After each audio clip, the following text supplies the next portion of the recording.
लोगों को ज्यादा पसंद नहीं, पर हम क्या करें, हम तो माछे भाते बंगाली है, हमको तो बोलना ही पड़ेगा। ये पहली बार की माननीय सदस्य चुनाव जी बहुत अच्छी है सर, सुनिए इनका आप बीच में मत टोकना उनको और सलाह मत देना, आप पीछे सीट पे चले।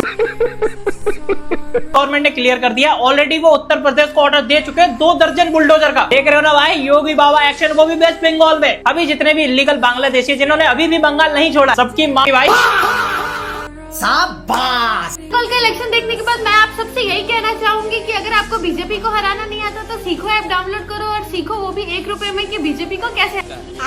One thing that I know that by becoming BJP's candidate or by joining BJP, your daughter is certainly not going to get justice. আমরা আজকে 3 জন আইপিএস কে সাসপেন্ড করছি।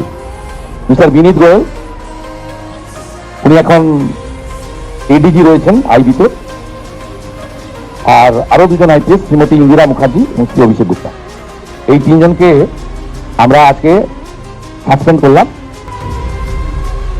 এই ঘটনার সমস্ত মমতা ব্যানার্জির সঙ্গে কলেজ কর্তৃপক্ষ সমানভাবে দায়ী রয়েছে। বিচার হবে, বিচার হলে হয়তো সমাজ থেকে অপরাধীরা ভয় পাবে, ভয়মুক্ত একটা সমাজ তৈরি হবে। আমি এখন तमिलनाडु में सरकार नहीं बन रही है, अरे भाई केरल में तो पूर्ण बहुमत है, वहां तो बना लो।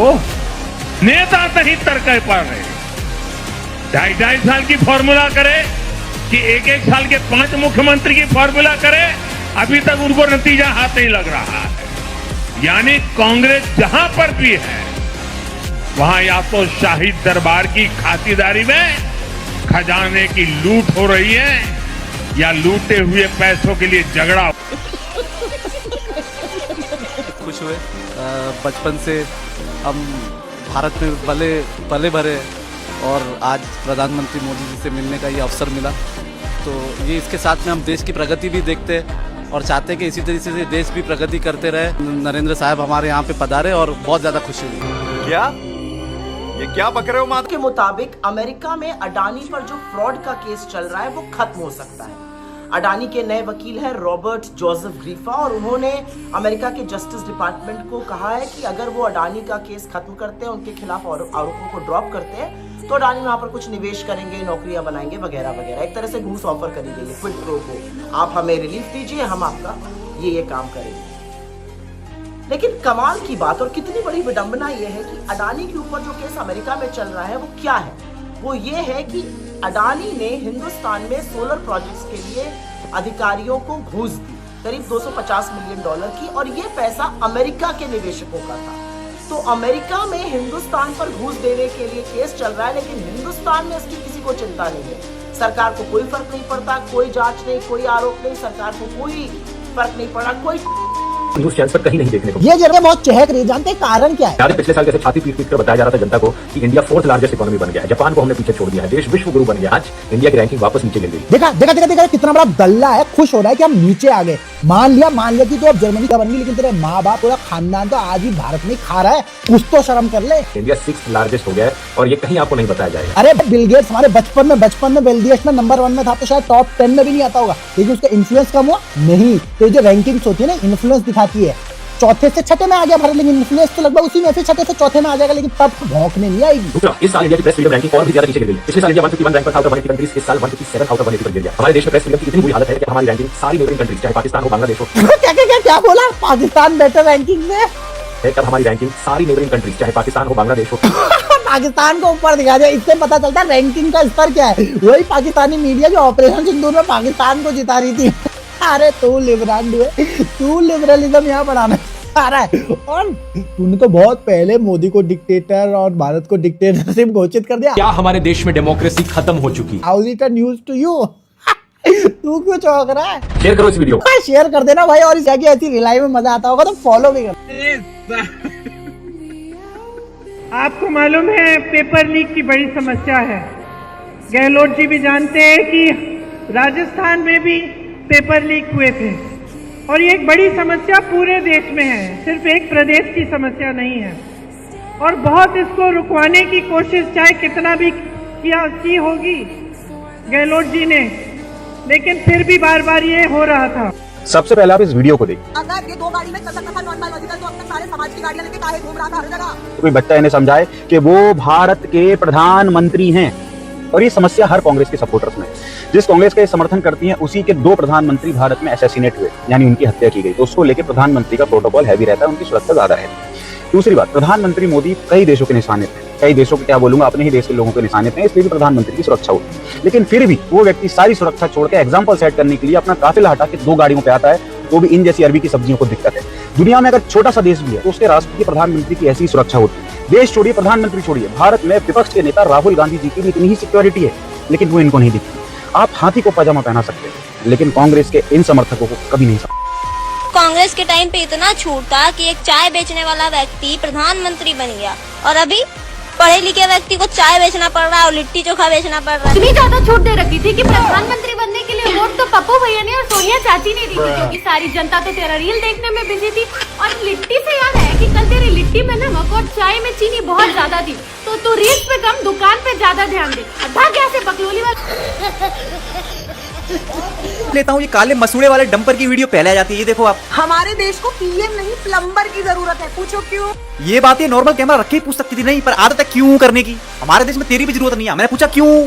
बंगाल में इतना अतिक्रमण हो रहा था, गुंडों ने इतना हिंदुओं पे मारकाट मचाई, एक बूढ़ी महिला थी उसकी आंख फोड़ दी, तूने पूछा क्यों? जब सिलेंडर की कमी इशू हो रही थी, कांग्रेस ने सिलेंडर दुकाना शुरू कर दिया, तूने पूछा क्यों? क्यों क्यों क्यों क्यों पूछा तूने? नहीं पूछेगी, क्योंकि तेरे में दम नहीं होती पूछने की। और ये भाजपा को भजपिल्ला बोलती है, तुझे कुकुरमुत्ता बोले तो चलेगा तेरे को? 10 बार बोला ये मत किया कर, सीधा कैमरा रख के बात करते में दम है तो। स्क्रिप्ट नहीं है तेरे पास, कुछ भी मुंह में हकती रहती है तो तू ये करती है ताकि कूल लगे। ट्रोल करना बंद कर। तुझे पता है बंगाल का सीएम बनते ही शुभेंदु अधिकारी ने क्या बोला है? उसने बोला है कि मुस्लिम्स ने तो टीएमसी को वोट दिया था, मैं तो हिंदुओं की वजह से जीता हूँ। अरे नहीं यार, इतना डायरेक्टली कोई कैसे बोल सकता है? क्योंकि कुछ लोग कुर्सी संभालते ही नैरेटिव चेंज कर देते हैं। मतलब तभी सब लोग ये बोल रहे हैं कि बंगाल में भी योगी मॉडल आने वाला है। आने वाला नहीं, ये गेट क्रॉस कर चुका है। स्टेज पर भी योगी जी के पैर छुए, सीएम ऑफिस में भगवा, और उसके बाद ये स्टेटमेंट, मतलब फुल पावर मोड। मतलब बंगाल का एटमॉस्फेयर चेंज होने वाला है। बिल्कुल, बंगाल के लोग सिर्फ इलेक्शन का रिजल्ट सेलिब्रेट नहीं कर रहे थे, बल्कि वो आइडियोलॉजी को सेलिब्रेट कर रहे थे कि अब बंगाल में भी योगी जी जैसी आइडियोलॉजी खड़ी।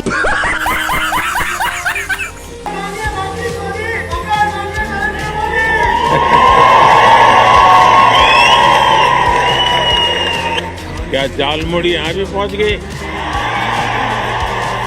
चौकीदार चोर वाला आइडिया भी फ्लॉप हो गया। संविधान को ऐसे हाथ में लहराया, वो भी काम नहीं आया। ईवीएम को हैक बताया, वो भी हाथ से निकल गया। उसके बाद वोट चोरी का मुद्दा उठाया, लेकिन वो भी फेल हो गया। इनका अगला मुद्दा मेरे हिसाब से तो यही रहेगा कि देश की जनता ही खराब है, तो साली हमें वोट ही नहीं देती। 5 साल प्रधानमंत्री रहे, इंदिरा गांधी बिना चुनाव के 2 साल और प्रधानमंत्री रही। ये सब होने के बावजूद आज इनकी औलादे हमें संविधान, लोकतंत्र और वोट चोरी पर भाषण दे रही है। हमारे देवी देवता है, लेकिन मेरी एक बात समझ में नहीं आई कि तमाम के तमाम जो देवी देवता है ये मुल्क भारत में क्यों, पूरी दुनिया में 33 कोटि नहीं पहुँच पा रहे, यही क्यों है? इसकी वजह क्या? मुझे अब ज्ञान से अगर समझाऊंगी तो समझ में आना है नहीं, क्योंकि बहुत सारे प्लेटफॉर्म से बहुत सारे लोगों ने इसका जवाब दिया हुआ है। तो मैं तुझे सिंपल तरीके से बता देती हूँ कि भारत में ही सारे अवतार और भारत में ही सारे भगवान इसलिए हुए क्योंकि उनको पता था यहाँ पे कितने तरह की जलवायु है, यहाँ पे पानी के सारे साधन है, यहाँ पे नदियां हैं, झरने हैं, समुद्र है, तालाब है, पशु पक्षी हैं तरह तरह के, खाने के लिए अनाज है, फल है, फ्रूट है, और बहुत कुछ है यहाँ पे जो कुछ जीवन के लिए जरूरी है। इसलिए भगवानों ने भारत को चुना, क्योंकि जो भारत में सब कुछ है वो सब कुछ और कहीं नहीं है। अब मेरा सवाल, क्योंकि तुम लोग सिर्फ सवाल करते हो, हमारे ईश्वर, हमारे परमात्मा और हमारे अवतारों को तो इतनी अकल थी कि उनको कहाँ लैंड करना है, तो वो भारत में लैंड कर गए जहाँ पे सब कुछ था। लेकिन तुम्हारे वालों को रेगिस्तान में लैंड करने की क्या जरूरत है? वहाँ ना खाने को है, ना पीने को है, ना धोने को है, वो फिर भी वहाँ लैंड कर गए। कोई पहाड़ों में लैंड कर गया, कोई रेगिस्तान में लैंड कर गया। जिनको इतनी अकल नहीं थी कि कहाँ लैंड करना है, कौन सी जगह है जहाँ पे लैंड करना है, वो वहाँ पे लैंड कर गए। अब इस बात का जवाब देना कि वो ऐसी जगह पे क्यों लैंड किए जहाँ पे कुछ था ही नहीं। जवाब जरूर देना इसका, वो सवाल करते हो तुम लोग।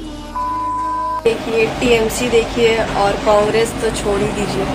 मेरा पसंद राहुल गांधी था, मगर सपोर्ट मेरा हमेशा से टीएमसी को ही रहा है।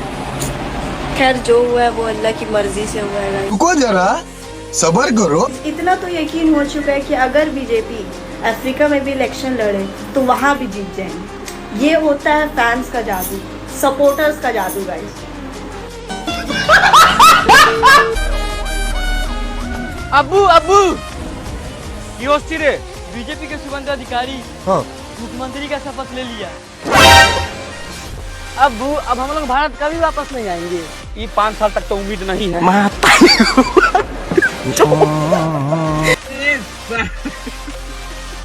वक्त की बड़ी खबर, असम में सभी 126 सीटों पर रुझान अब आ गया है और सभी 126 सीटों पर रुझान के बाद बीजेपी गठबंधन 99 सीटों पर इस वक्त आगे दिखाई दे रहा है। यानी भाजपा गठबंधन असम में सभी 126 सीटों पर ये रुझान के बाद की तस्वीर साफ हो गई है। 99 सीटों पर भाजपा गठबंधन आगे दिखाई दे रहा है। पार्टी बदल लिया साला। नाम से तो आपको बड़ी दिक्कत थी। पूरी बाबा अभी दिक्कत था, अभी हमारा तो सरकार है नहीं, तो अभी हम जय श्री राम बोलेगा, नहीं तो मोदी योगी हमारे साथ और खेला कोड़ेगा। कहाँ जाएंगे पूरी बाबा अभी हम बोल रहे हैं कि तिहाड़ चलेगा। अभी मोदी योगी बोल रहा है कि घोटाला का फाइल निकालेगा, आईपीएक का फाइल निकालेगा और बोल रहा है कि दीदी तिहाड़ जाबो कोठरी नंबर 320। क्या कहेंगे ममता बनर्जी? और अभी तो रुको, क्लाइमैक्स अभी बाकी है। अंधभक्त एक बात है, बीजेपी काम तो बढ़िया कर रही है। अंधभक्त आ गया, बस अजय को लेना है। आजा राम मंदिर चल रहे हैं। अंधभक्त मजा आ गया राम मंदिर जाकर। अरे बहुत भाई बहुत। अबे ये क्या कर रहा है? कितना सो गए, उठ भी जाओ। समझने वाले को इशारा कॉपी। हाँ চলে যাবে দিদি যাবে না, দিদি থাকবে। আমরা আছি বলে না আপনারা সবাই ভালো আছেন। What you want to finish me? Can you do it? Never. আমি আবার বলছি আমি দুর্বল নই, আমি শক্তিশালী লোক। যতদিন বাঁচবো মাথা উঁচু করে চলবো, আর যতক্ষণ বাঁচবো রয়্যাল বেঙ্গল টাইগারের মতো বাঁচবো। रुको जरा सबर करो। আমরা সবাই চাই একটা যৌথ প্ল্যাটফর্ম তৈরি হোক, যে প্ল্যাটফর্মে অল পলিটিক্যাল পার্টি যারা বিজেপির এগেনস্টে, এমনকি আপনারা যদি বলেন লেফটিস্ট, আমার কোনো ইগো নেই, আমি সবাইকে নিয়েই চলতে চাই। এবং আজকে যা অবস্থা, বিজেপিকে যদি রুখতে হয়, লেফটিস্ট সবাইকে, আলট্রা লেফট সবাইকে, আমাদের তৃণমূল কংগ্রেস আমরা কথা দিচ্ছি, ন্যাশনাল পার্টি সবাইকে, যার যতটুকু শক্তি আছে। দিল্লিতেও যেমন আমরা লড়াই করব, তেমনি বাংলাতেও আসুন আমরা